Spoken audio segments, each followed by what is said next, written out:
What is going on, Jet fans? Matt O'Leary back with another video, and some surprising news just broke this afternoon. On this Wednesday afternoon, wanted to talk to you guys about the news that Jordan Travis has informed the New York Jets that he is deciding to retire. I feel for the kid. I really do. That is not what you want to hear. So here's the full story in case you've missed it for whatever reason. The Jets drafted Jordan Travis in the 5th round in last year's draft class. And the reason why he was available in the 5th round was because he suffered a really gruesome injury during his final year at Florida State. He got hurt in November of 2023. The New York Jets drafted him in April. And the thought at the time was that he would be ready for training camp. And that was something that Jordan Travis's agent put out there. And Jordan Travis's team was putting out there that, he's going to be ready to go and practice at some point over the summer. We never got to see Jordan Travis practice for the New York Jets in 2024. Not even just at any point over the summer. Jeff Ulbrich would go on to say later in the year that he suffered a setback, and that was a reason why we didn't see him at all. And now, before getting an opportunity in 2025, he retires.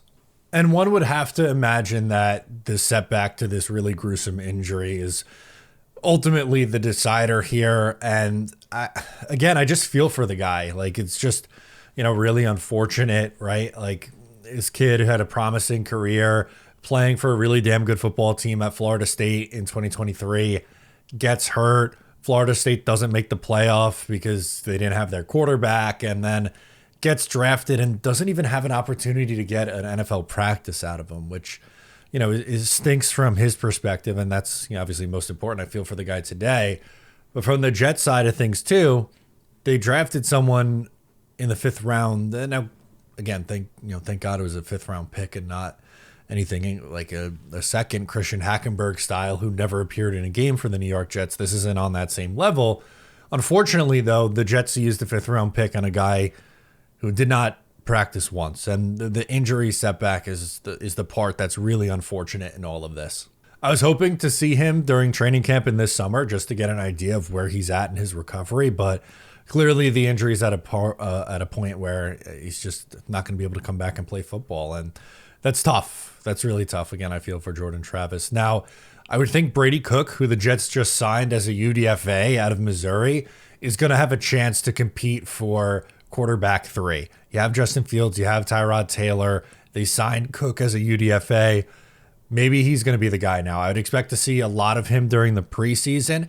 Maybe the Jets bring in another camp body as well. Granted, we're talking about a 3rd emergency quarterback here. It's not like, oh, this guy's still available, let's throw big money at him. Like, that's not what I'm talking here.